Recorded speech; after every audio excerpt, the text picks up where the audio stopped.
Great. So we are really delighted to have Andrew Ng as our April distinguished lecturer here. Andrew is a really distinguished person. He is a co-founder of Coursera and a professor at Stanford University. In 2011, he led the development of the Stanford University's MOOC platform and also taught an online machine learning class, which was offered to over 100,000 students, leading to the founding of Coursera. And Andrew Ng has a very noble goal in mind, that is to make everyone in the world have access to world-class education and for free. Coursera partners with top universities to offer high-quality free online courses. With over 100 partners, over 500 courses, and 5 million students, Coursera is the largest MOOC platform in the world. And Andrew Ng also has various awards, very prestigious awards indeed. They include being named to the Time 100 list of the most influential people in the world, to the CNN 10 Thinkers list, Fortune 40 under 40, and being named by Business Insider as one of the top 10 professors across Stanford University. Outside online education, Ing's research work is in machine learning, and he's actually the director of Artificial Intelligence Lab at Stanford. So let's applaud him and enjoy the Thank you. talk. Thank you.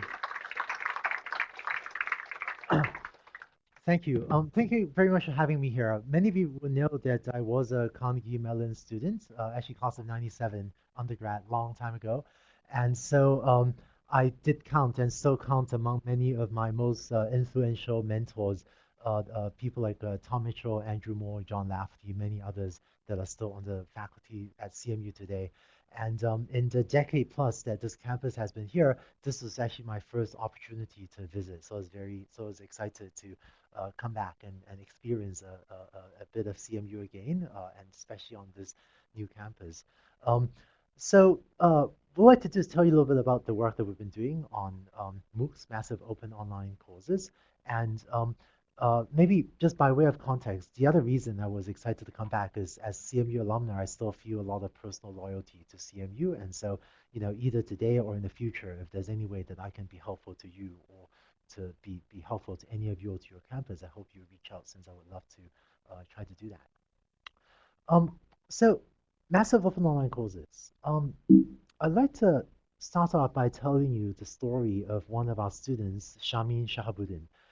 She lives in Bangladesh, and for many years she had been moved by the plight of poor women in Bangladesh. Many of you have heard of microcredit, microfinance, and many success stories associated with that. It turns out that many women in Bangladesh are subject to predatory microcredit lending practices, and some number of women will take out loans that they can't repay, face tremendous social pressure to repay the loans because of the nature of the peer pressure that the structure of the loans is set up. Often they have creditors going to these women telling them, you need to sell your house, you need to sell your children, and some number of these women will have, some large number of women in Bangladesh have committed suicide as a result of these loans. A few years ago, at the age of 25, Shamin came across two women, both engaged, whose fiancés families were demanding unreasonably large dowries from the women's families, which would have put the women's families in dire financial straits. Shamin failed with one, but succeeded with the other to convince the woman to run away with her, to build an independent life, to find the means to support themselves. So you have two women, Shamin and the runaway. How do you build a life to support yourself in Bangladesh? On the suggestion of Shamin's sister, she decided to start a bakery. But this wasn't easy. Well, first, Shamin had never baked before in her life. But even more challenging, she had relatively little business knowledge. She had had some formal education, but not in business, not in running a bakery, which is what she wanted to do. So the early days were tough. Shamin and her runaway employee started selling bagels and English muffins, and there was a significant product market mismatch. Some of her first customers thought that bagels should be fluffy, yeah, because they didn't understand Western baking. Some of her customers would buy English muffins, savory, salty English muffins from them, and be mad at her, be mad at the bakery because they thought muffins or English muffins should be sort of the sweet cupcake American muffins. So her lack of marketing knowledge, lack of financial marketing knowledge, hampered the growth of her business. In her first month, the two women made about 900 US dollars, which isn't quite enough for two in their first month, which isn't quite enough for the two of them to live on. So Shami went online and decided to learn and improve herself and learn what it takes to build up her business. She went to a lot of websites, read a lot, went to many different websites, and in the course of her wandering around the internet, eventually found her way to Coursera. She wanted to learn more about finance, marketing, business, economics. The first course she signed up for was a course on microeconomics taught by University of Pennsylvania by Walton. And she told me, spoke to her about a week and a half ago on the phone actually. She told me it was a very difficult course, but she persevered and eventually um, completed the homework and earned her first verified certificate issued by University of Pennsylvania. And then she went on. She liked this enough that she went on to take a second course on model thinking from University of Michigan. Another challenging course, but she persevered and earned her second certificate. She didn't stop there. She liked the mission class enough to go on to take another class from Michigan, this one on Intro to Finance. Took some advanced economics courses from UC Irvine, went back to UPenn to take more courses on accounting, finance, and marketing. On the basis of this knowledge, Shamin has built up her this and other forms of knowledge. She has built up her bakery from one employee, this runaway girl, to now having 7 employees. And in the most recent month, she has gone from making $900 in her first month to now $5,000 in the most recent month when I spoke with her. Thank you. Thank you. And to me, even more inspiring than her success in building up the bakery was that to me, one of the things about education is that it's a gift that keeps on giving. Shamin had wanted to set up not just an operation to sell bakeries, but an operation to empower and support the poor women of Bangladesh. So today, when someone joins her bakery, they don't just sell baked goods. Shamin actually runs regular classes to teach these women how to read, how to write. She teaches them basic financial knowledge using knowledge that she had gained from these open online classes. Um, Shamin told me that her proudest accomplishment is one of her bakers, a 16-year-old girl called Sabina. When Sabina had first joined the bakery, her future was very uncertain. But on the basis of the financial knowledge that Shamin had gained, she was able to reason through with Sabina what would be the best economic choices for Sabina going forward. On that basis, they decided that Sabina would stay for some number of months to work at the bakery to build up her savings, and after that to return to school. So Sabina has since done that and has taken the standardized exam in Bangladesh that has since allowed her to go back to school because they realized that this is what allowed her to build the best possible um, economic future for herself. So I told Shami when I spoke with her, was it Saturday a week and a half ago, that I was inspired by Shami's story, and I told her that I would be sharing her story at a number of presentations like this, and she gave me a message to pass to you to include when I tell her story, which is that Shamin told me to say, she told me to say to you that the women of Bangladesh are very strong and excuse me, and they need only the opportunity to learn, to support themselves, and stand up for themselves. And I think that's where great teachers, that's where our university partners come in. Um, I need to learn to not get emotional when telling stories. This is very embarrassing. So many of you already know the story of how Coursera has started. It was slightly less than 3 years ago, but as a Stanford professor, I usually teach, for many years I had been teaching a 400 student Stanford class on machine learning. It was about just under 3 years ago that a team of 5 of us put the class online and it reached 100,000 students. To put that number in context, for me as a Stanford professor to reach this number of students, I would otherwise have had to teach at Stanford University for 250 years. Um, Building on the success of that, I invited one of my very good friends, Daphne, joined me on the project, and we wound up taking the technology that really the 5 of us had developed to start Coursera. And today we partner with top universities all around the world to offer a great education to anyone in the world with an internet connection.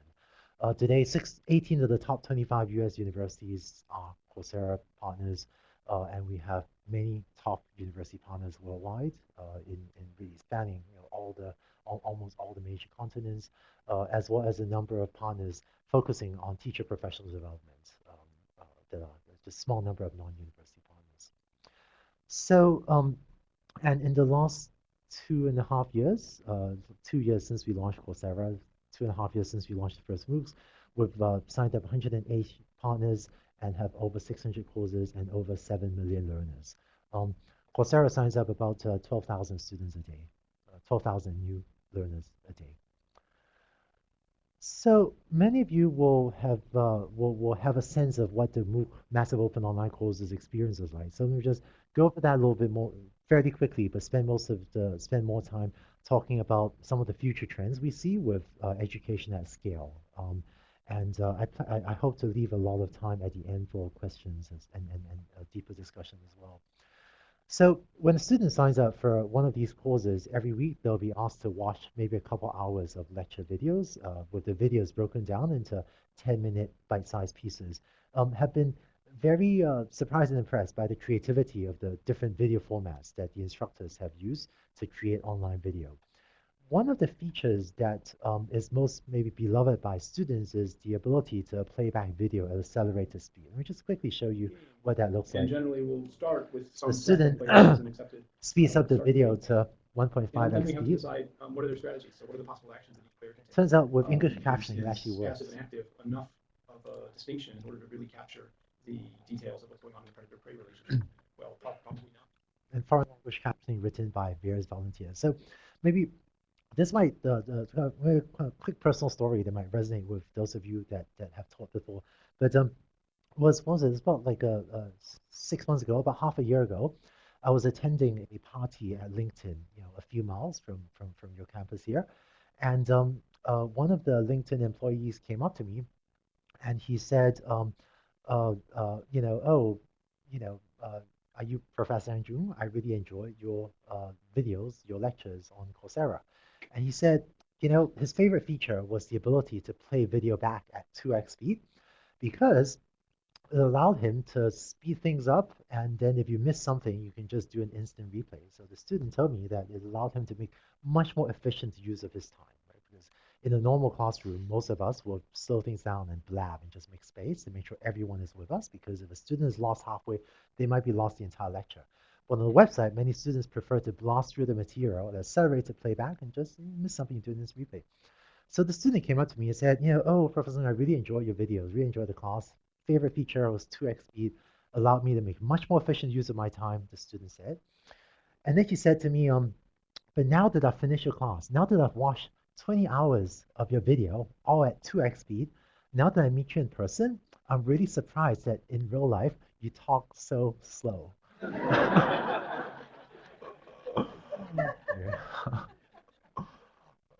um, In addition to the lecture videos, rather than having students passively listen, most of our videos also have in-video quizzes or in-video polls in which we can allow the instructor to check in regularly. Or in this case, Dan Ariely, our students, ask the poll question, and after answering, you can see how other students responded.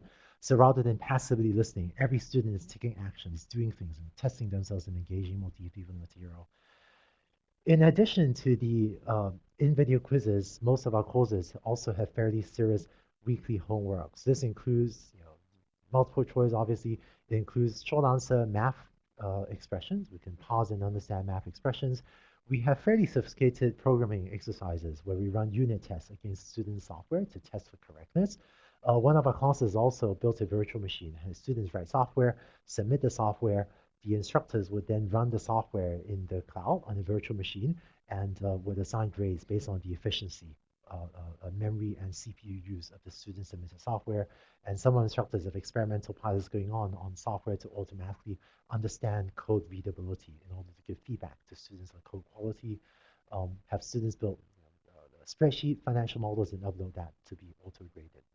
So one thing I like about auto-graded work is that it takes us usually about 1 second to grade your work and return it back to you, which is a far faster turnaround time than the typical maybe 1 or 2 weeks that it took me, human TAs, to grade students' work as standard. We've also opened up APIs to our university partners. One thing we realized early on was that the small team of us, there are about 102 of us at Coursera now, the team of 100 or so of us, there's no way for us to implement all the rich, diverse functionality that our university partners would like to deliver to their students. So we view ourselves as a platform that helps universities realize their pedagogical vision with APIs that has helped our university partners develop and scale many rich interactions for students. In this example of Rice University, they teach a fantastic intro to Python programming course. By the end of the class, every student will have written for themselves this sort of asteroid style computer game, which they can run and play right in their web browser. One of my friends, Benson, at National Taiwan University, teaches a class on probability. And he decided to implement a computer game and integrate it using some of our APIs. And in his computer game, students could conquer territory on this map by either posing problems in probability and statistics or by solving problems in probability and statistics. And Benson told me that the result of implementing this game was that he had students that were totally obsessed with solving problems in probability. The students like just solving problems in probability day and night in order to try to win this game.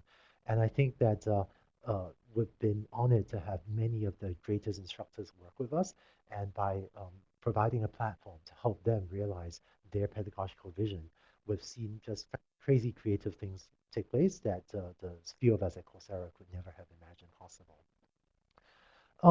So far I've been talking about for the most part auto-graded or computer-graded work. The two advantages of computer-graded work are one, it takes us usually about a second to grade your work and give you feedback. And second, we can also allow you multiple attempts at your piece of work. If you do something you don't get it right the first time, submit it again, we'll just grade it again. So this is sometimes called mastery learning, where students can have multiple attempts at a piece of work so that every student has multiple opportunities to succeed. I think in a traditional university environment where we had humans grading your work, we only had the resources to grade your work only once. But on the website, we have the resources to grade your work multiple times.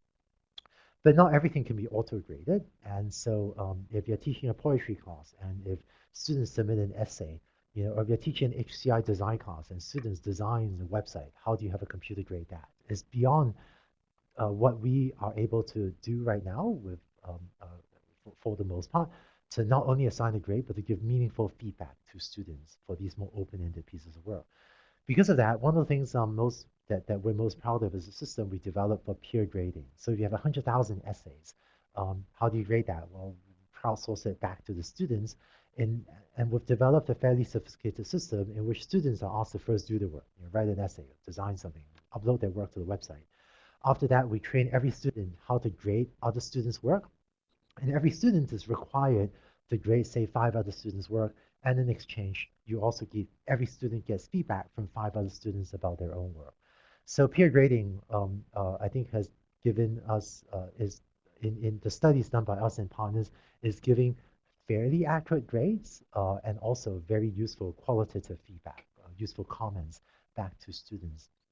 With peer grading, been again repeatedly blown away by the creativity of the assignments that instructors have been able to offer. In this example, Wharton teaches a design class in which students are asked to build a physical artifact.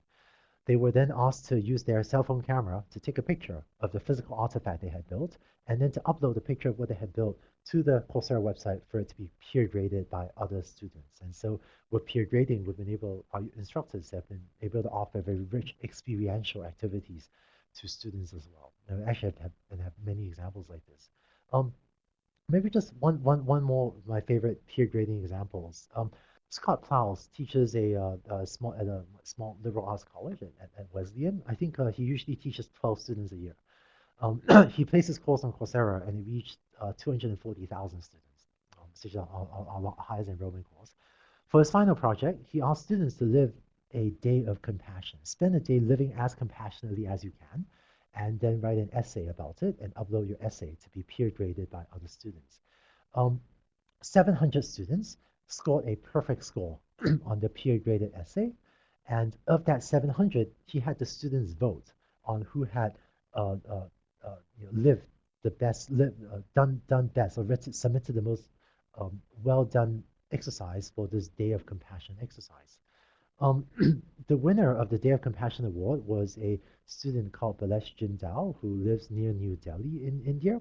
What Balesh did for the Day of Compassion was she visited a nearby school of, I think, about 1,600 students and divided up the girls into groups of about 400 to talk to them about sexual abuse, to talk to these girls about what is and what is not appropriate sexual touching.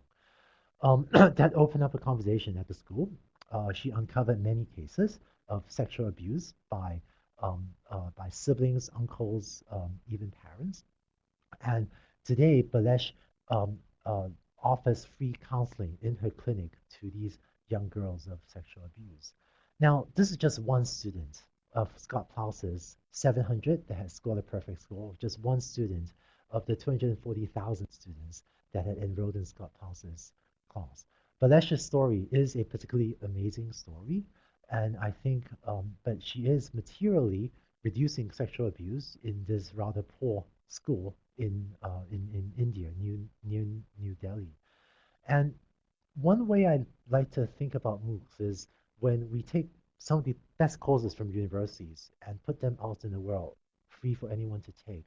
All of us have no idea what the students will take and do with their knowledge.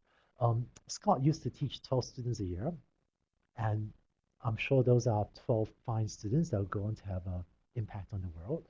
But when you think about the impact that he can now reach, with reaching one student Balesh that has in turn influenced thousands of students in India, I think MOOCs allows instructors to have vastly more impact on the world than, frankly, most of us would otherwise in our entire professional, than many of us might otherwise in our entire professional careers teaching 10 or 20 or 50 students at a time. And I think Balesh Jindal's success is a success of Wesleyan. And when you create success at scale, much as the successes of your alumna reflect back on CMU, by reaching tens or hundreds of thousands of students, the successes of students such as Balesh are now reflected back on Wesleyan in a similar way that the successes of CMU alumni are reflected back on Carnegie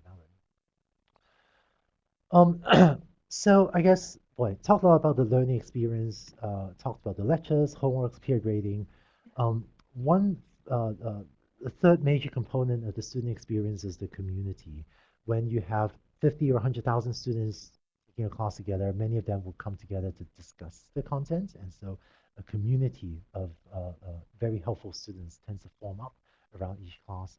And using this combination of technologies, peer grading, auto grading, community lectures, with our partners and us have been able to offer courses that span many different disciplines, including humanities, social sciences, engineering, business, law, finance, um, and other areas. So Coursera has a very global reach. About 35% of our students come from the United States. The majority of the learners are international. Because of that, we've put a lot of effort into internationalizing our website. And I mean, let me ask you, how many CMU professors speak English, Chinese, Russian, Japanese, French, Italian, German? Not many, but on Coursera, some of them will. And by working to first internationalize the website, which we have done for many languages, as well as to a limited extent, we have a number of volunteer organizations that are helping us to translate a small number of courses into multiple languages. And with crowdsourced translation, we hope we will be able to scale this up. Many of our professors will speak all of these different languages and be able to reach even non-native, even learners that do not speak fluent English. Um, we are still in the process of ramping up translations. For now, is done only for a smaller number of classes, but it's something that you will see us grow in the coming months. Even though Coursera has started out with university courses, the biggest impact of Coursera today is actually not on traditional 18 to 21 or maybe 18 to 25-year-olds. The biggest impact of MOOCs today is on adult continuing education. And I think maybe the reason for that is that the old model of education, where you go to college for 4 years, and then for the rest of your life coast on your college education, That makes no sense in today's world, and all of us need regular infusions of knowledge in order to stay current. In fact, that's why many of you came back to CMU to continue your education. So the median age of a Coursera student is 36, and 75% of the learners on Coursera already have a bachelor's degree. And I think the biggest impact that we're having is we're bringing many adults back into the educational system, including primarily students that would otherwise be very never return to a university campus. And so the biggest impact of Coursera is I think we're dramatically expanding the reach of universities and faculty to reach many individuals, such as Balesh or such as Shamin, that we would otherwise never be reaching with our traditional university campuses. Let's see. In order to enhance our reach, we've also invested heavily in mobile apps, and I guess there are multiple reasons for this. First, many of our learners, the whole world is shifting to mobile. So in order to reach them where they are, we realized early on we needed to be on mobile. The second reason, motivation for developing mobile apps for me was that it turns out many of the poorer people in our society, in the US as well as overseas, tend to be the ones with only intermittent network connection. In the United States, it tends to be the poor individuals with the longest bus or train or whatever commute times. And this is actually much more true in Asia than in the United States. And if you live in a developing economy, maybe China or India or Africa, you might have intermittent network access where your village might not have a good internet connection, and you might need to travel to a village center or travel to a library in order to get good internet access for a few hours. So we released both Android and iOS apps that allow you to, say, travel to your village center or travel to a place where you do have internet access, download all your course content, download all the course videos, not all the, download the course videos onto your mobile device so that you can then take it home or take it onto your long commute and make better use of that time to study. Um, for now, you do need an internet connection in order to do quizzes, but we're hoping to migrate more and more content to an offline mobile only mode, especially to serve these students with only intermittent network access. So let's see, talk a lot about the student experience. The maybe the final component of the value we seek to deliver to students is the credential. So I guess I think of Coursera and our university partners as working together to deliver two types of value to learners all around the world. First is the education, the learning, the opportunity to participate in the class and come away with new and improved and useful skills. We do that for free. That's the mission. The second type of value we deliver to learners is the credential, where after a student has completed the class, we would like them to be able to take a certificate with them that they can list in their resume and use to find better professional or educational opportunities. This second type of this credential certificates creates a very tangible value for learners, and we charge a modest fee to capture some of this value and to keep Coursera and content production sustainable for our university partners.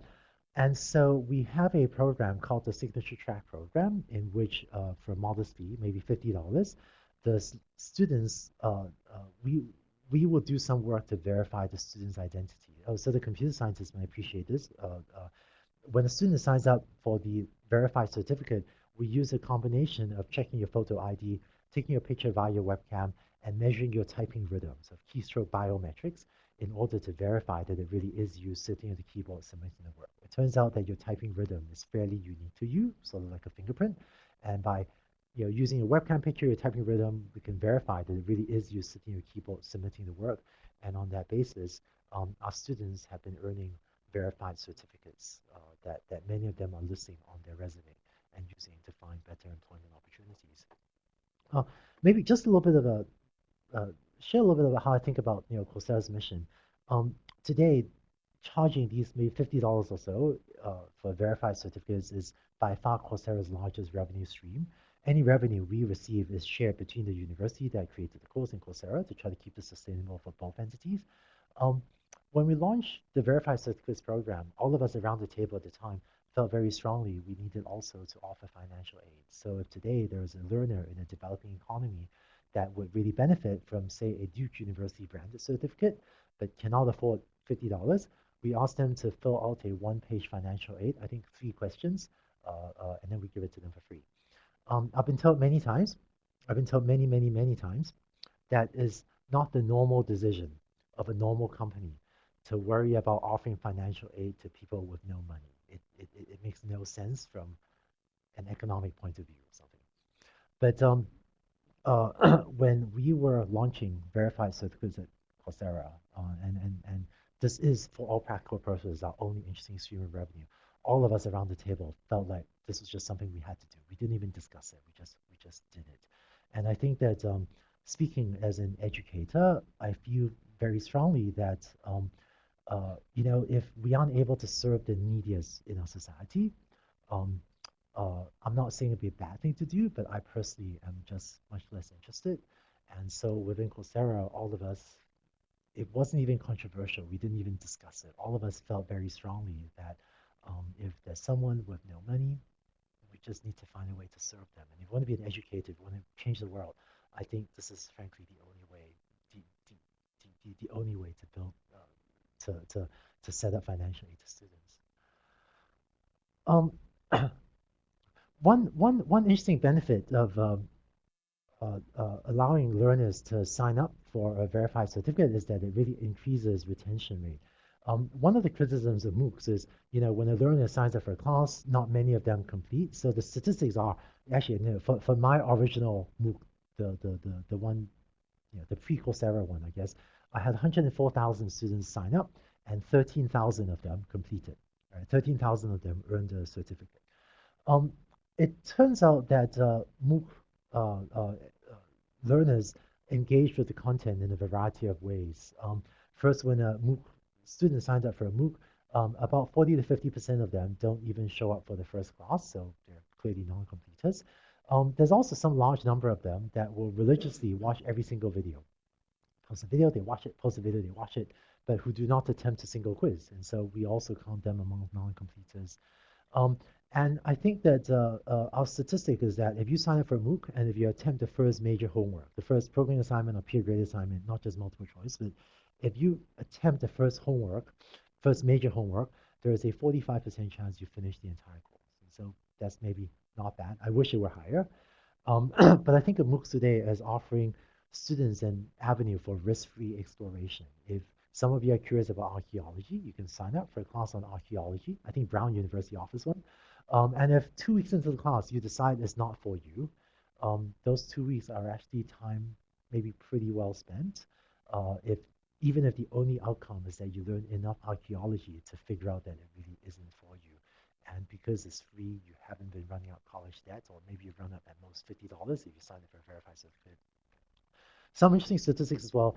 So the overall completion rate of all the students that enroll, about 4 to 5% will complete on average, but I think this is because of the risk-free exploration aspect of signing up for a MOOC. It turns out that if you run a survey, I think it was done a week or two into the class, if a student tells us that they're highly committed to completing the class, there's a 62% chance that they will actually complete the entire class. So again, that's not too bad. If the students are actually highly committed to finish the class, quite a large number do. The interesting thing is that of all the students that are highly committed, if they actually, put down $50, right, to sign up to pay for signature track, then the completion rate is 88% at the time we ran the survey, which maybe goes to show that, if you have a little bit of skin in the game, you're more likely to complete. So we actually view signature track as a way to not only deliver a meaningful credential to students, but to also have students signal to themselves their intent to complete and to help students actually complete. So far I've been talking about single isolated courses. A few months ago, in January, our partners and us announced a program called Specializations, in which we're developing not just single courses, but course curricula. So today, our partners are offering specializations on data science, on mobile computing, also courses on humanities and teaching, cybersecurity.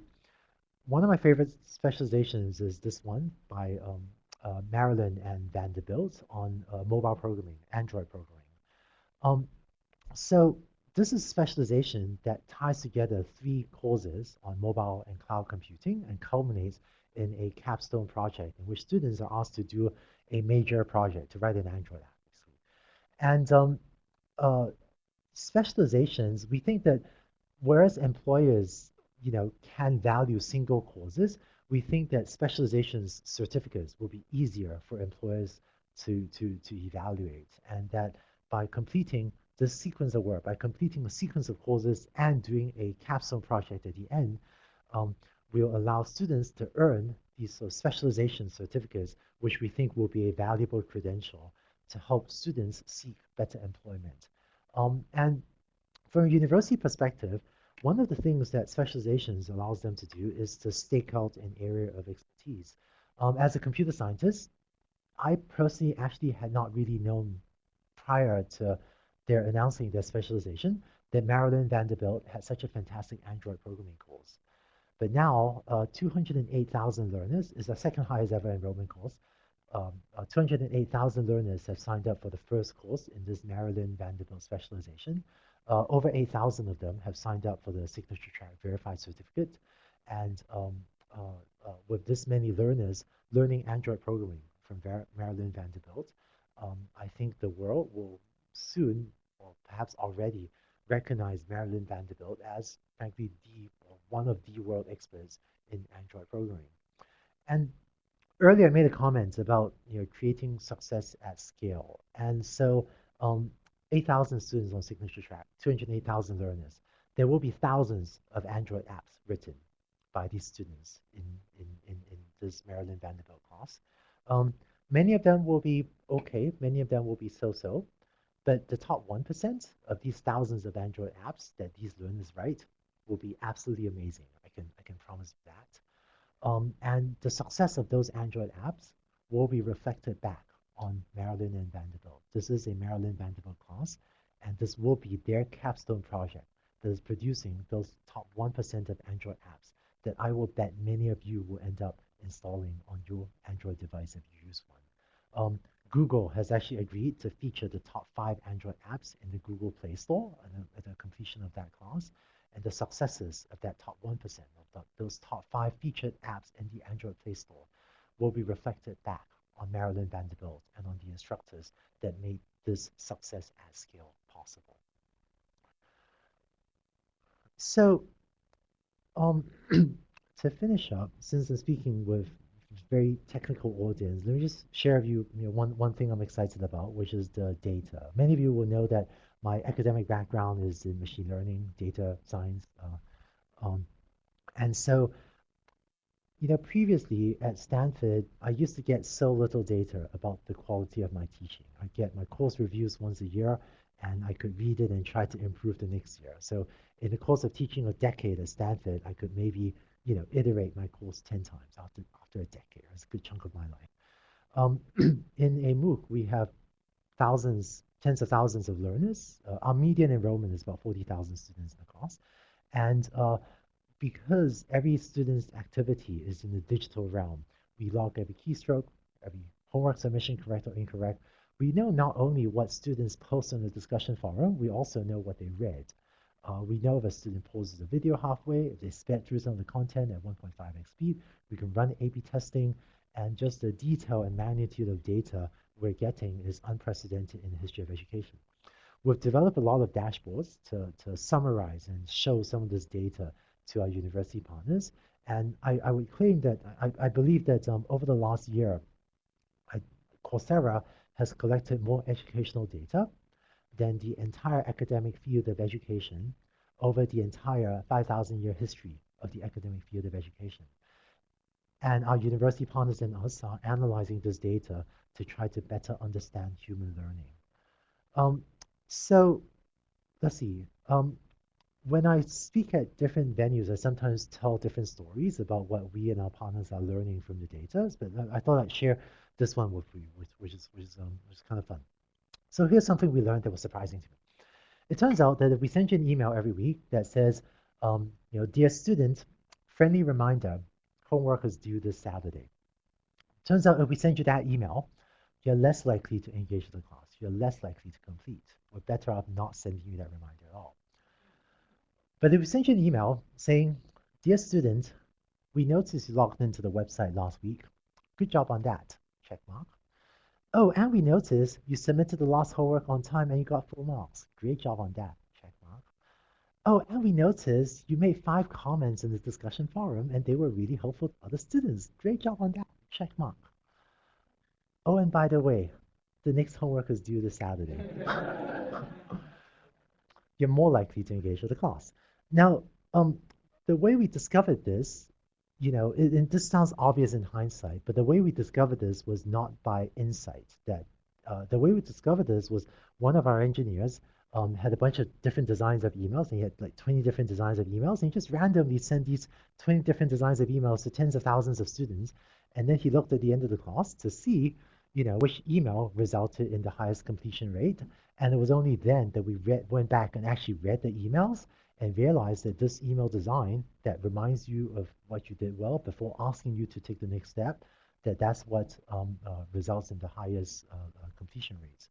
And so if we had been teaching classes to 200 students, there's no way we would possibly have sent all these emails, to enough students to get meaningful statistics. And we discovered this only because we were teaching students at scale.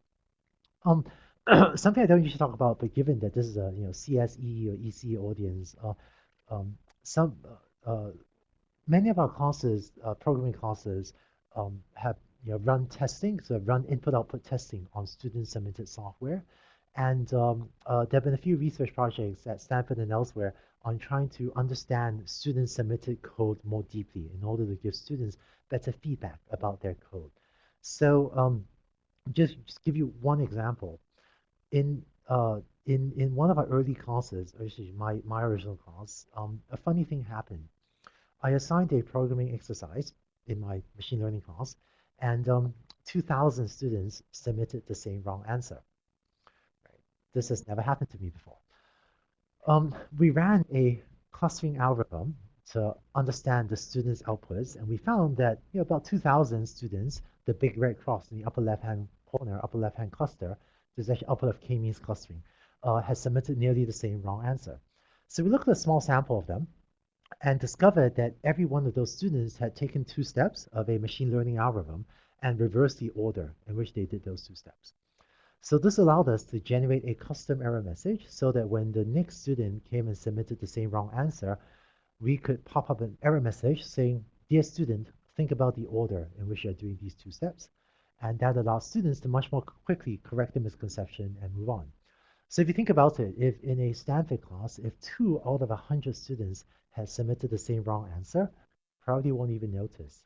But it's when 2,000 out of 100,000 students submit the same wrong answer, that's what gives the instructor a very strong signal that there is something to be looked at here. So I think it's actually ironic that in order to achieve personalization, in order to develop this very personalized experience for students of a custom error message that tells them exactly what they should look at next, in order to make that possible, what was needed was to teach a class with 100,000 students, because that's what gave us the data that made personalization possible. And I guess, and so,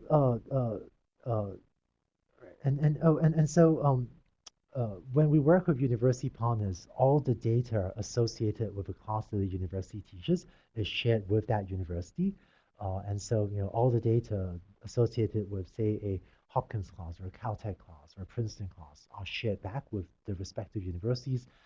And we are very interested in a broader data sharing while being mindful, being very respectful of student privacy, which we're also deeply concerned about, to enable all of our partners to certainly look at their own data, maybe have access to other university partners' data in a way that universities are comfortable with and respect student privacy, so that we can all do research on this data and understand human learning better. So today, we view Coursera as developing a platform that connects universities and learners. Or we view ourselves as creating a 2-sided marketplace with universities on one side and learners on the other side. And when I say 2-sided marketplace, what I mean is that maybe similar to Amazon, which connects producers of merchandise with consumers of merchandise, Coursera, we view ourselves as connecting creators of great educational content with consumers of that great educational content. To the learners, we hope to work with universities to deliver two types of value. First, the learning and the real knowledge that they can take with them to achieve great things, as well as the credentials that they can use to prove, to demonstrate to others the learnings that they have achieved. And we do see an increasing number of employers taking these credentials seriously. So many learners are successfully using these credentials to find better employment opportunities. And then on the other side of this two-sided marketplace are universities. Um, and so we spend most of our time thinking about how to create value for universities and how to create value for learners. And I think to universities, we help take your great content, we help take university content and disseminate it to far larger audience than was possible before, and help faculty and universities significantly enhance their brand, their reach, their impact on the world. I think that a number of universities have successfully used MOOCs as a recruiting tool, where students learn about a university by taking their free or their very inexpensive MOOC, and on that basis learn enough about the university to then subsequently decide to enroll at the university campus. Quite a few of that has happened at our various university partners. Um, we provide data and analytics in the community that helps universities improve the quality of teaching. And finally, when there is revenue associated with the verified certificates for a university's course, that revenue is shared back with the university, which sometimes, often the university will share some of that back with the faculty. Sometimes yes, sometimes no. And I think that at the heart of Coursera's strategy, this is internally, this is what we call, think of as the virtuous circle that drives our strategy. We start off with great content at the top, created by our university partners. This engages tens of thousands of learners all around the world that learn and do amazing things and create huge success stories. And the success of these stories are reflected back on the universities and the faculty. We think that the unique value we deliver to partners is the ability to deliver content at scale. And we think this creates unique value to partners, the brand extension, the reach, the data, the analytics, improved pedagogy, and of course, the revenue. That in turn helps our universities create more content, thus driving this virtuous circle that we think is part of our strategy. Um, and finally, just I think this is my last slide. Just to wrap up, so far I've been talking about the idea of education at scale, and that is the focus of Coursera today. Um, there is a second, also very important piece of the Coursera story that that I haven't said much about, but that we view as equally important, almost equally important, which is to help our university partners improve the quality of on-campus education. So some of you might know how Coursera has started. For many years, I've been, doing sort of free online stuff, and my co-founder Daphne, for many years, had been developing technologies not to educate the world, but to improve the quality of on-campus Stanford students. So, earlier today I was meeting with students, this had come up, right? Well, if once university content is online, why would anyone still come to our campuses? Why would anyone still travel to the United States to attend a university? And I think the answer to that is that the real value of attending a great university isn't just the content. Content is increasingly free on the web anyway, whether we like it or not. I think learners come to our campuses for the interactions with the faculty and the interactions of other equally bright students. So many of our university partners are implementing what's called the flipped classroom, in which you can put your content online. Students can watch the videos at home, where it's ironically often more interactive. You can speed things up, slow things down, do an instant replay, get instant feedback on homeworks, where it's actually often more interactive than a large lecture hall. And what this does is it preserves the classroom time for much deeper interactions between the faculty and the students. So by putting content online, I think this allows instructors to move up the value chain and to create even more value to the learners coming to our campuses. And so I think of Coursera today as serving two distinct but both important populations. One is the hundreds of thousands of students all around the world. To them, we provide a great education for free or very inexpensively. And the second group we serve are the maybe 50 students taking a Stanford or a Princeton or a Caltech or Hopkins or a Peking University or Ecole Polytechnic class. To them, by helping our university partners implement the flipped classroom, we hope to also improve the quality of their education. In the early days, my co-founder Daphne and I actually used to have, now I realize, some slightly silly debates in which we were debating which of the two we need to do. And Daphne had a perspective that as Stanford faculty, the first responsibility is the on-campus students. And I had the perspective that we're going to have a much bigger impact by putting stuff online for free to just serve the world. And we used to have these really silly debates. Now I realize really silly debates. Until we realize there's not a dichotomy, it's not a choice, not an either or. The most efficient thing to do is to create online content once and then to use it to serve both populations, uh, MOOCs at scale, as well as on-campus flipped classroom, and thereby improve the quality of education for both of these populations. Just to wrap up, I think that uh, uh, uh, one thing, well, I think of an education as giving people superpowers, right? With an education, um, you can learn to write software. You can learn to teach other people. With an education, you can cook healthier food for your family. With an education, you will live a longer life. We know that to be true. And I think what we have is technology that enables universities to give people superpowers at scale. And I hope that in the coming months and years, with the help from our university partners, the great teachers around the world, the people that own and have created the great content, I hope that we can democratize education, make education a human right, and give everyone on this planet an opportunity to learn and succeed, um, so that your success in the future will be based only by your hard work, your guts, and your will, and not by the income of your parents. Thank you very much.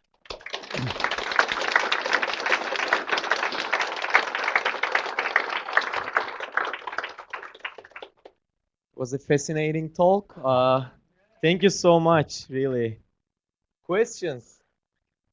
Okay. Uh, is it okay?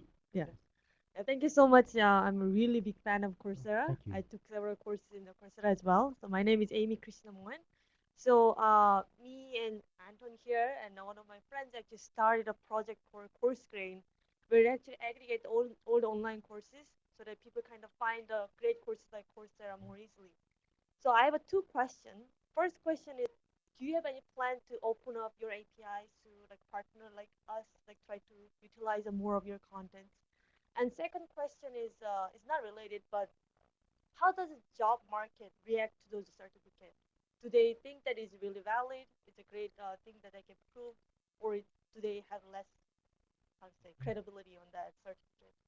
Yeah, so let's see. Right. So first, we are developing and plan to open up APIs to, especially course catalog APIs to third parties to enable third parties to make the courses more discoverable. So there are a few websites, curiosity.com, which is by Discover Magazine, I think, as well as NetEase, the largest provider of open educational content in China. So a few things. We hope to open up those APIs more broadly. So I hope that maybe that will be useful to you in the future. Um, as for how employers are, evaluating certificates, we view the MOOC credentials as a valuable complement to a university degree.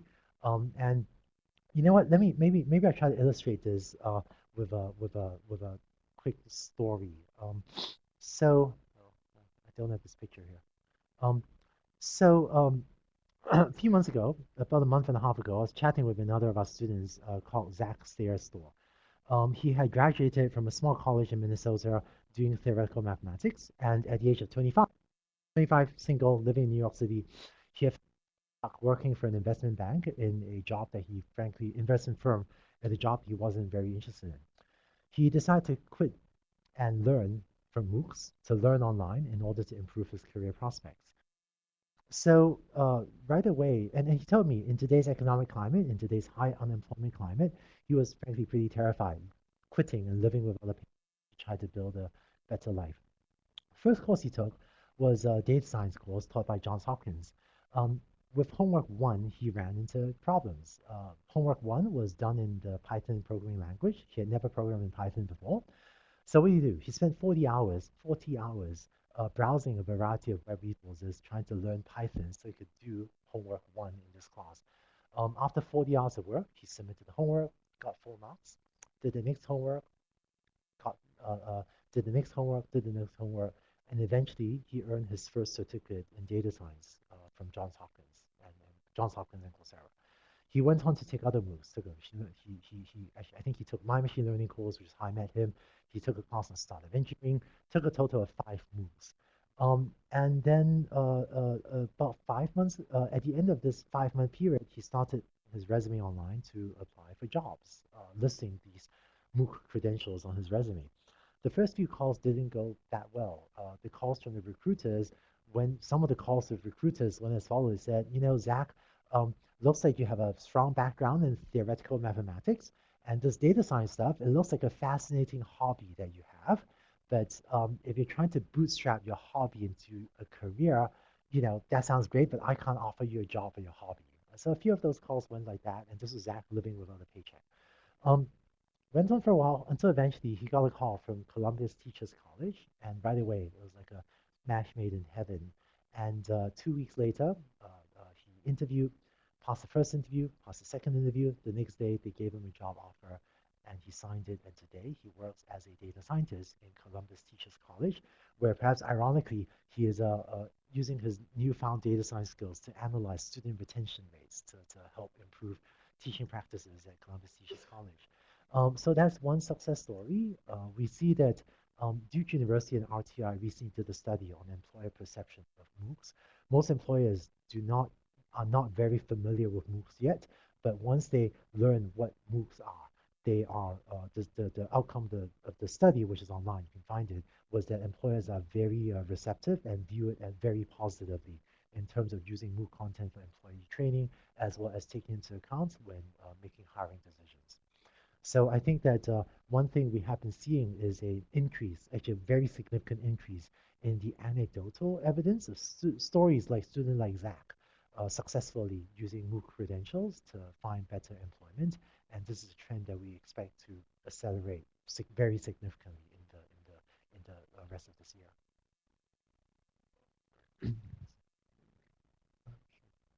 Any other questions from Pittsburgh? I think we have questions. Yeah, go ahead, please. Hi. Yes.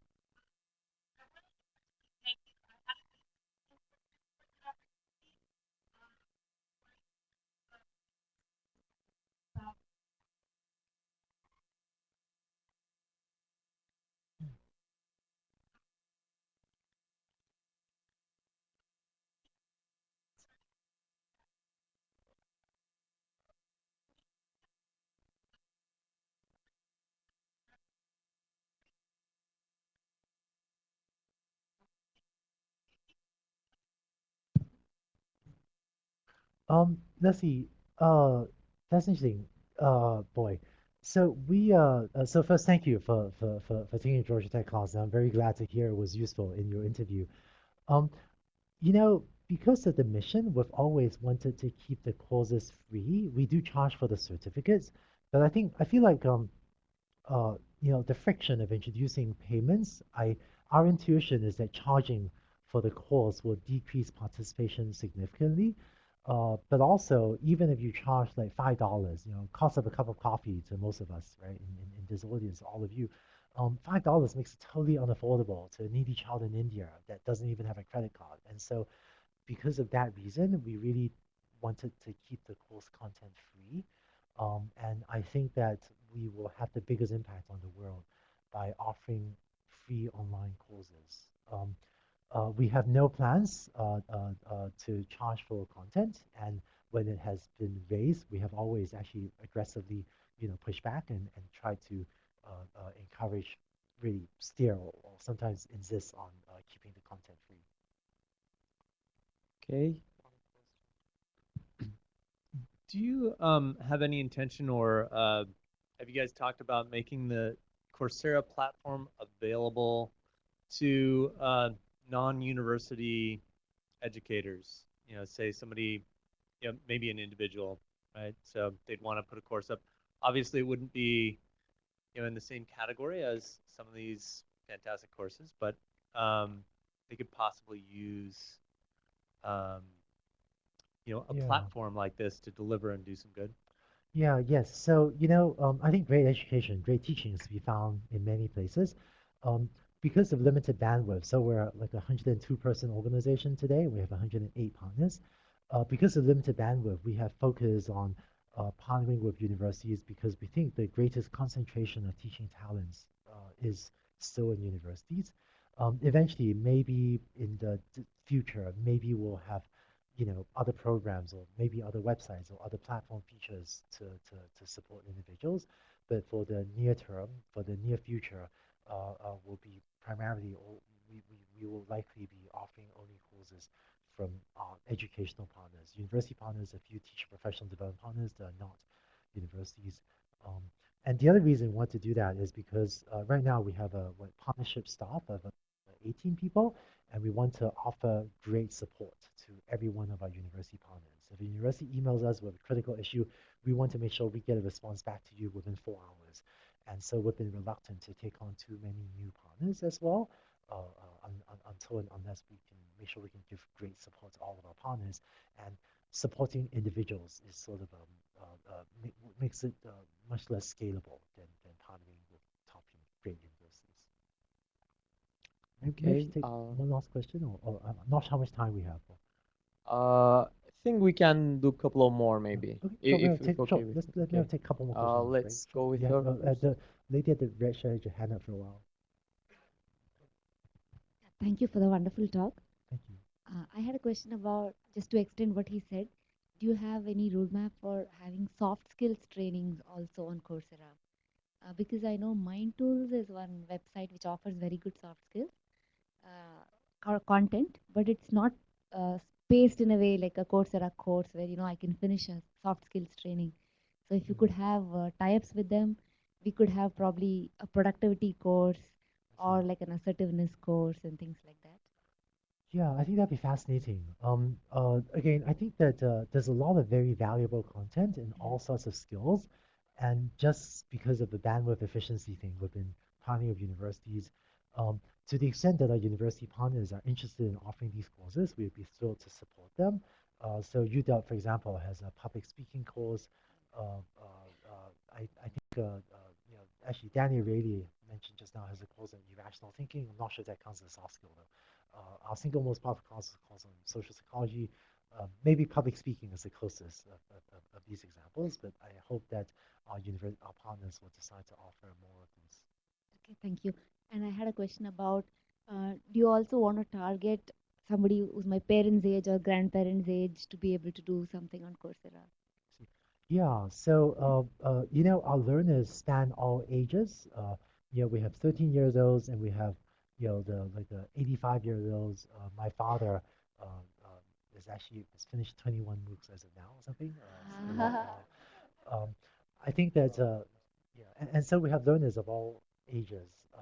The credential is targeted more towards continuing adult learners as a complement to their university degrees. Uh, uh, but we're really serving really people from all walks of life. Thank you. Great job. So we have a I lot have of. a question based on this graph. Go ahead. Yeah. I'll just take one Yeah. last question, then we'll break. How do you plan to grow into developing economies? Like India has a major problem of internet access and the major learners who don't have access to education are the people without internet and without electricity. Yeah, so let's take actually let's take India and China specifically, right?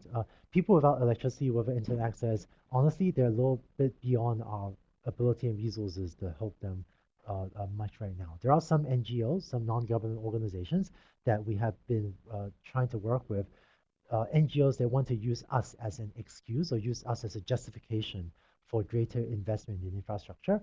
Because previously, if you wired up a village to the internet, they could, like, I don't know, read Wikipedia articles or something, which is actually pretty good.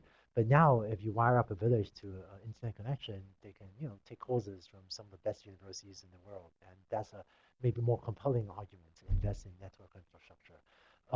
With some smaller programs, learning hubs, so we're working with an orphanage in Kenya, with the U.S. Department of State, U.S. embassies, to open up spaces around the world with internet access to bring learners into these environments and provide a safe space, such as a U.S. embassy, for learners to come and get network access and learn. This program is less scalable, but but we hope will have some impact. I think the best lever for us will be mobile devices. Today you can buy a $40 US dollar Android tablet, like the Akash tablet. I actually know the guy running the Akash program in India pretty well. And when I hold one of those $40 Android, but those of you that use an iPad, right? I feel like Apple sells us basically like the same device every year, and I keep buying a new one for some reason. So the Akash tablet, I think of it as a little bit like the iPad one. Like you and I wouldn't want one. I wouldn't actually want to use an iPad one, but it works just fine. And if we can provide that to someone in the developing economy for $40, and for that, they can get access from the education from the best universities in the world, and offline access, and download the content to their Akash tablet and take it home and watch it in the village without network connection. I hope that that will be an avenue to provide university content to such places. And China also, China has not great network infrastructure, so spent a lot of time doing a deal with NetEase in China to mirror a lot of the video content locally in China to improve their network access, so that even the more rural areas in China, to the extent that the network infrastructure supports it, because the network infrastructure frankly isn't great, can get better access. With that, I think you've all been very Okay. patient. Let me say, should we break and we'll. Yeah, thanks very much great. again Thank you. for the fantastic talk. Thank you all very much.